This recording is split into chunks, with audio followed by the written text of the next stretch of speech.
At the beginning, we see the conflicts of the child of day and the child of night from the ancient time that exist till now. At the present time, there is a scenario in a bank when a bomb occurs and a Joker appears. When they see the Joker, all of the police officers there point their guns at him. Joker flies through the air on a ball, telling the police officers, "Welcome to my Ralph show." When Joker comes down, his rank is revealed. His rank is A, and his name is Clown Ralph. A police officer leveled his gun at the Joker, who replied, "Are you kidding?"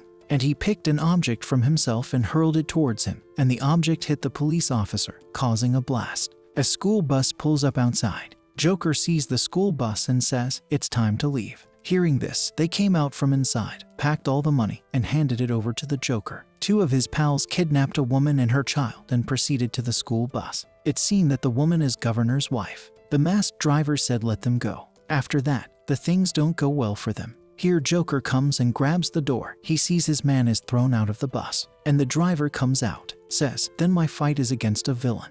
Joker says, "Who are you?" As soon as the driver opens his mask, it can be seen that it is Cassian Lee, a psyker. He has S-rank power and he owns fire skill. Cassian opens the earphone from his ear and burns it with his fire power and tells Joker, "There is no one to disturb us now, so can we play?" Joker gets nervous seeing Cassian and Cassian activates his fire power. The incident on South 5th Avenue seen in the news. According to the reporter, top-tier psyker Cassian Lee created a great deal of violence there. As a result, the Human Rights Commission asked Lampas to punish Cassian Lee. Then, in the Lampas Washington office, Director Tuppence Schiller sits in her chair, and her rank is S. "Are you a villain?" The director asks Cassian. Cassian becomes enraged upon hearing this. The director scolded him for his recklessness and suspended him. Then Cassian leaves the room. In the meantime, Cassian's phone started ringing, and it's Jeff. Jeff's in Greece, and Jeff wants Cassian to meet him there immediately. After reaching Rhodes, Cassian sits in a cafe, remembering the good times he had when he was in the HC orphanage with Jeff. "I miss those times," says Cassian. Later, he's worried about Jeff because he's late and isn't picking up any calls. Just after, Jeff called Cassian from behind, badly injured. He collapses, and Jeff gives him a necklace and says to leave because it's too dangerous here. Cassian sees a masked man come from behind. Jeff instantly pushed Cassian, and the masked man slashed and killed Jeff in front of Cassian. Then he runs, and Cassian goes after him. On a cliff, the masked man removed his mask. Jack Khaled is an S-rank psyker. Jack says Jeff was the organization's traitor, so he has to remove him. Cassian doesn't understand. Meanwhile, a white-haired woman comes and claims that it's true and has witnesses. She's also known as Leela, an S-rank psyker. They are also suspicious of Cassian. Cassian believes Jeff can't kill his comrade. However, Tu warns him not to make any rash moves. Cassian, on the other hand, attacks Jack with his pyrotechnic abilities. Simultaneously, the psykers also attack Cassian. But one hidden psyker shot Cassian with his sniper. They order him to surrender right away. Otherwise, the consequences can be bad. But he didn't listen and instead used hellfire to jump off the cliff. But the sniper aims at his heart, and Cassian falls, thinking he should have at least taken revenge. On the other hand, one boy inserted his face into the toilet. Then, the boy took his face out of the toilet and gasped. And that boy also had the same locket in his neck that Cassian had. The boy comes in front of the mirror. He's in shock. He didn't even recognize his own voice, face, or how he came into this kid's body. Cassian splashes water on his face, but he's not in a dream. Suddenly, some memories come to him out of nowhere. Cassian didn't understand what was happening to him. Then he heard a voice saying, "You're finally awake, Cassian."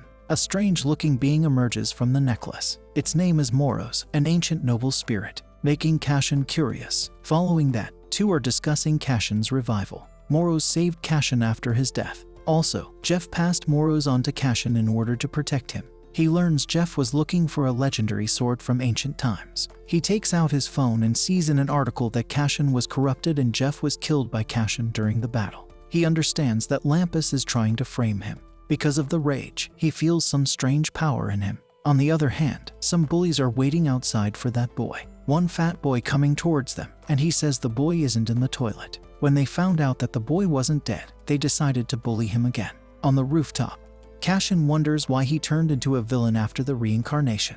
Moros says that it was destined that he'd revive after his death and become a villain. And not only a regular, but a catastrophic class villain. Hearing this, Cassian blew up in anger. Moros also warns him to control himself because villains leave because of their insatiable desires. But as Cassian's rage increases, Moros's control weakens. He should live, If Jeff is present, he will want the same thing. He saved Cassian's life despite knowing he was going to die. As a result, Cassian learns that he must locate the exterminator's sword in order to solve all of these mysteries. And again, the bullies find him on the rooftop. The next scene shows a red-haired psyker walking into the nearby building. His name is Kim Woo-chan.